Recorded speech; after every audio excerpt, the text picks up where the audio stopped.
Adapun daftar isinya yaitu yang pertama tujuan uji, prinsip uji, alat dan bahan, prosedur, interpretasi hasil, kesimpulan, dan penutup. Tujuan uji. Tujuan dari praktikum ini adalah untuk mengetahui kadar iodium dalam garam beriodium dengan metode titrimetri. Prinsip uji. Prinsip uji ini yaitu iodium dalam kalium iodat akan dibebaskan oleh asam sulfat. Selanjutnya, iodida yang sudah dibebaskan akan dititrasi dengan natrium tiosulfat. Adapun reaksi yang terjadi dapat dilihat pada layar.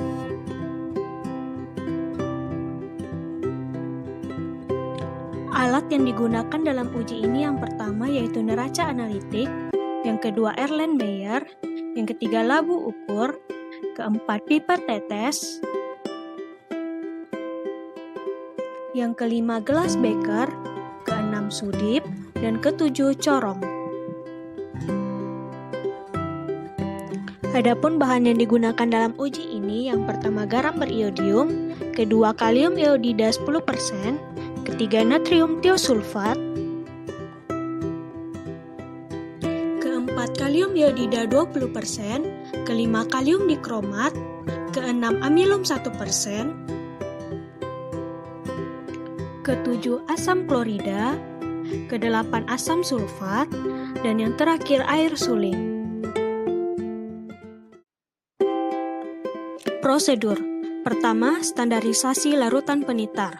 Timbang kurang lebih 500 mg hablur kalium dikromat dan larutkan dengan air suling dalam labu ukur 100 ml dan encerkan hingga tanda garis.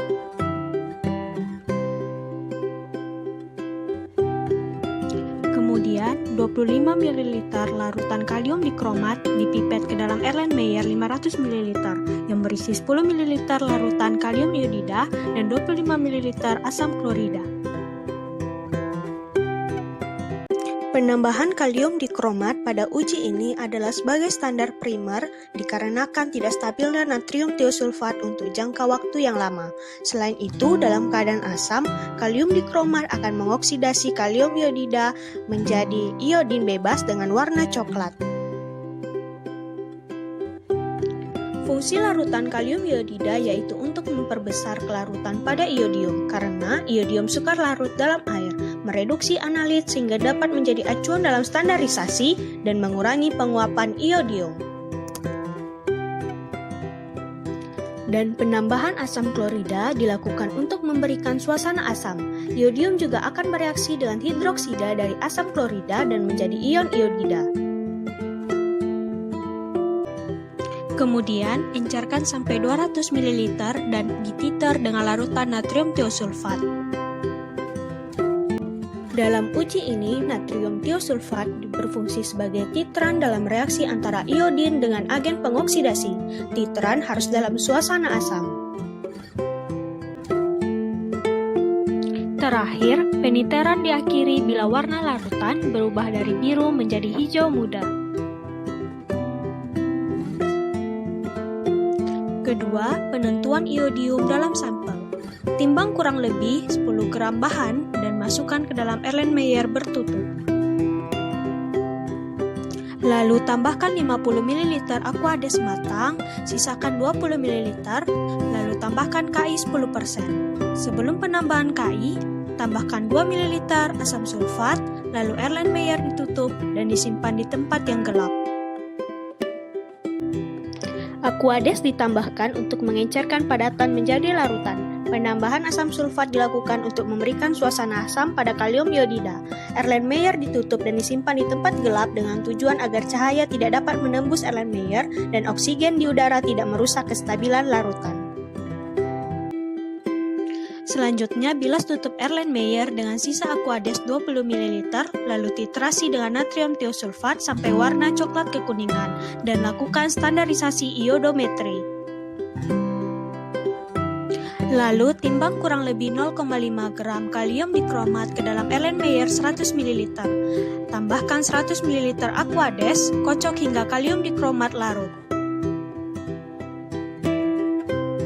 Lalu tambahkan 10 ml kalium iodida dan 20 ml asam klorida. Selanjutnya, tambahkan kalium dikromat 0,5 gram hingga warna berubah menjadi kuning kecoklatan. Lalu titrasi larutan dengan natrium tiosulfat menggunakan indikator amilum. Pada titrasi keempat dan kelima, tambahkan 4 tetes amilum. Bersamaan dengan perubahan warna dari biru tua menjadi tak berwarna. Indikator amilum diberikan dengan tujuan untuk memperjelas titik akhir pada titrasi, di mana akan memberikan warna biru gelap dari kompleks iodin amilum. Bila pemberian indikator amilum dilakukan di awal titrasi, maka ikatan iodin dan amilum akan kuat, sehingga akan mempengaruhi titik akhir titrasi. Hilangnya warna biru tua menandakan bahwa proses titrasi telah berakhir. Interpretasi hasil.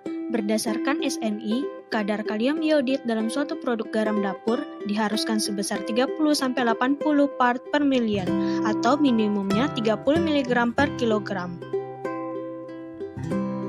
Berdasarkan hasil penelitian yang dilakukan oleh Akhiruddin tahun 2011, terdapat beberapa jenis garam dapur dengan kadar kalium iodid yang sudah sesuai dan tidak sesuai dengan standar SNI yang telah ditetapkan.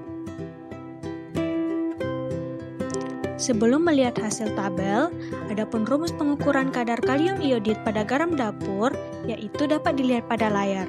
Selain itu, ada pula rumus untuk perhitungan kadar iodium. Pada tabel, produk garam dapur yang kandungan kalium iodidnya di bawah dan di atas syarat minimal sesuai dengan standar nasional Indonesia pada penelitian yang dilakukan Akhiruddin adalah garam B, garam C, dan garam D. Adapun penyebabnya yaitu terjadi kesalahan teknis pada penambahan kalium iodid. Selain itu, kadar kalium iodid yang tidak sesuai standar SNI juga disebabkan oleh pengaruh pencucian, pengaruh iklim, dan kandungan iodium yang hilang selama masa penyimpanan dan transportasi. Kesimpulan, berdasarkan hasil penelitian yang dilakukan Akhiruddin dan sesuai dengan teori yang ada, maka syarat kadar kalium iodid dalam garam dapur sesuai dengan standar yang telah ditetapkan SNI adalah 30-80 parts per million. Perbedaan kadar kalium iodid ini disebabkan oleh berbagai faktor baik pada saat produksi maupun faktor lingkungan. Kadar kalium iodid pada garam dapur ditentukan secara iodometrik melalui titrasi dengan natrium tiosulfat. Kurangnya asupan iodium dalam tubuh dapat menyebabkan keguguran, mudah mengantuk, gondok, berkurangnya tingkat kecerdasan, dan lainnya. Sementara itu, kelebihan iodium dapat mengakibatkan hipertensi, stroke, kerontokan rambut, gangguan syaraf, dan hipernatremia.